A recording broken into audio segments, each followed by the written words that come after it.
Updating your billing address on Amadeus service is a straightforward process. Follow these steps to ensure your information is current and accurate.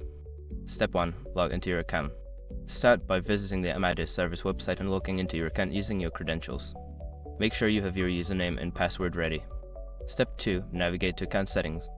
Once logged in, locate the account settings or profile section. This is typically found in the main menu or under your account name in the top right corner. Step 3. Select billing information.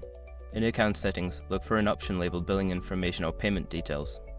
Click on this option to access your current billing address. Step 4. Update your address. Don't continue before doing this. A lot of online accounts end up exposed in breaches without people even realizing it. Use SROC to constantly monitor your email and accounts and get alerted immediately if your information gets leaked online. It scans billions of breached records 24/7 in the background. And honestly, for a few dollars a month, it's something everybody should probably have. Link in the description. Step 5. Save changes. After updating your billing address, look for a Save or Update button at the bottom of the page. Click this button to save your changes and confirm that your new address is now on file.